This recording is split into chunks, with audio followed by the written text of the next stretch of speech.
தமிழ் உறவுகளுக்கு வணக்கம். செம்மொழியாம் நம் தமிழ் மொழியினுடைய சிறப்புகளை நீங்கள் அறியாததொன்றும் இல்லை. இந்த தமிழ் மொழிக்காக தொடக்க காலம் தொட்டு இந்த மொழியினுடைய வளர்ச்சிக்காக எண்ணற்ற தமிழ் பேரறிஞர்கள் தங்களுடைய பெரும் பங்கை ஆற்றியிருக்கின்றார்கள். ஆயினும் இன்றளவும் அதில் களையப்படாமல் இருக்கக்கூடிய மிகப்பெரிய ஒரு கலை என்னவென்றில் தமிழ் மொழியில் கலந்துள்ள பிற மொழி சொற்களை களைவதாகும். ஒரு குறிப்பிட்ட காலத்தில் மணிப்பிரவாள நடை என்ற ஒரு நடை அமைப்பு மொழியில் கட்டமைக்கப்பட்டிருந்தது. அந்த மணிப்பிரவாள நடைக்கு பிறகு அந்த கட்டமைப்பை தகர்த்தெறிவதற்காக தனித்தமிழ் இயக்கம் தோன்றியது. எண்ணற்ற தமிழ் அறிஞர்கள் அதற்கு தங்களுடைய வாழ்நாளையே முழுவதுமாக தங்களுடைய வாழ்நாளையே ஒப்பளித்திருக்கிறார்கள். அதனுடைய பயன் சிறிதளவேனும் நமக்கு கிட்டியிருக்கிறதா என்றால் நாம் அதை சரியாக பயன்படுத்தவில்லை என்பதே உண்மையாகும்.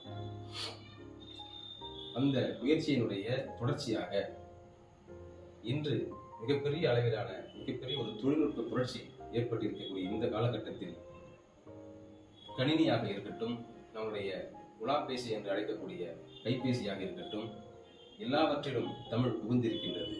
ஆனால் நாம் பேசக்கூடிய மொழி நடையாக எழுத்து மொழியிலும் பேச்சு மொழியிலும் நாம் அதை பயன்படுத்துகிறோம் என்றால் முழுவதுமாக இல்லை என்று கூற வேண்டும்.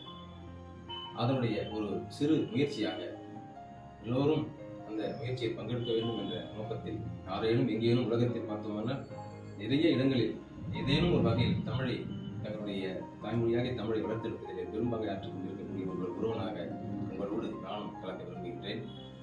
இந்த முயற்சியின் தொடக்கமாக தமிழில் கலந்துள்ள பிற மொழி சொற்களை களைவதற்கான முன்னெடுப்பாக என்னுடைய பங்கை நான் உங்களோடு தொடர்ந்து பயணிக்க விரும்புகின்றேன். அந்த வகையில் நேரம் கிடைக்கும் பொழுதெல்லாம் இந்த தமிழ் மொழியில் கலந்துள்ள பிற மொழி சொற்களை கண்டறிந்து அந்த சொற்களுக்கு இணையான சற்றும் குறைவில்லாத நிறைந்த பொருள் வளத்தோடு இருக்கக்கூடிய மொழியை நாம் தமிழ் மொழியிலிருந்து அந்த சொல்லை கண்டெடுத்து மக்களுக்கு வழங்க வேண்டும் என்ற அந்த நோக்கத்தோடு சீரிய நோக்கத்தோடு இந்த பணியை தொடங்குகின்றேன். ஆகையால் நீங்கள் அனைவரும் இந்த நிகழ்ச்சியில் மிகப்பெரிய உங்களுடைய பங்களிப்பை நீங்களும் ஆற்ற வேண்டும் என்று என்னுடைய விருப்பத்தை தெரிவித்துக் கொள்கின்றேன்.